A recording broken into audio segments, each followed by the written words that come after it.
All right, so now that you've made your beautiful concentric circle weaving loom, you will get to move forward and set up the warp. The warp is the part that you set up before you actually do the weaving. So we've got our loom. We've already cut 17 different lines right up to the edge around in a circle. You'll be given a piece of yarn cut to the right length in order to get the warp set up. And you'll have a little piece of tape.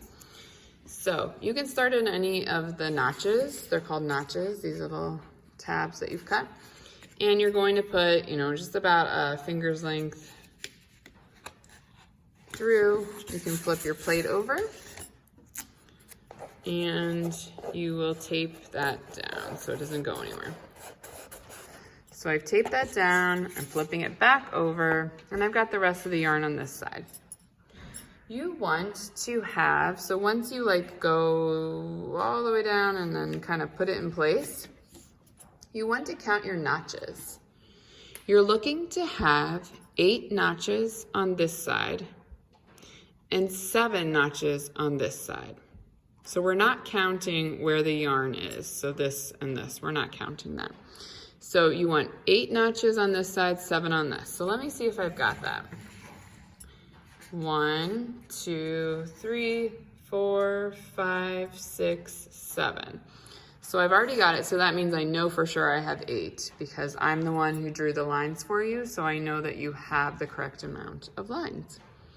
So I've got 7 on my right side, 8 on my left. My yarn is taped on the back. It's going across, down, and through this door, we call it.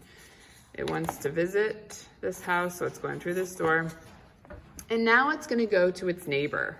So you're gonna take your yarn and have it come through the door of the neighbor's house.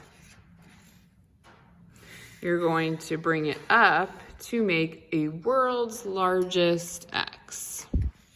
So a very skinny X. You're gonna have it up here and bring it through that neighbor's door across the street. Make sure it still lays flat, so it's starting to bow, it's starting to arch, just loosen it, let it lay flat. And then you're spinning the wheel down. You always want the yarn to be hanging down. It's just easier to work with. So we're repeating the exact same thing. We're starting where the yarn is.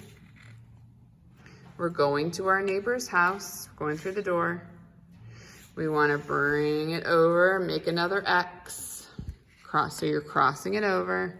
You're going through that, across the street neighbor's door, and then you spin the wheel down. So you have the yarn hanging from the bottom again.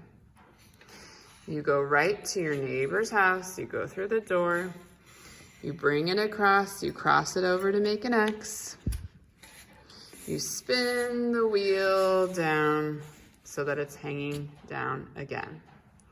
You go to your neighbor's door, go through the door, cross the street to make an X, go to your neighbor's house across the street, spin your wheel around so the yarn is hanging down. Go to your neighbor's door, go through the door, cross the street, making an X,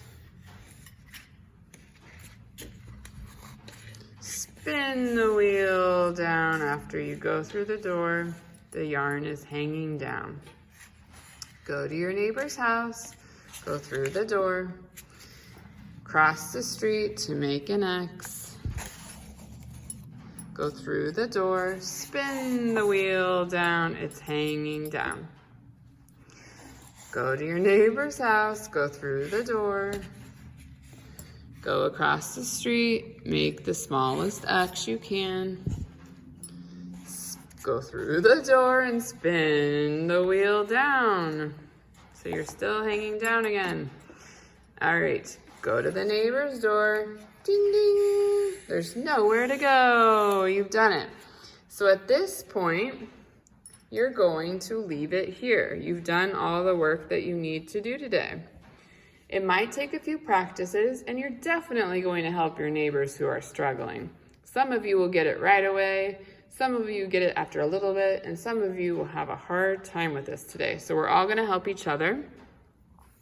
You're just gonna leave your extra yarn right here on top, and you'll be ready to start your weaving next time. Someone will collect it from you at the end of the day, and you'll be set to go to actually weave next class.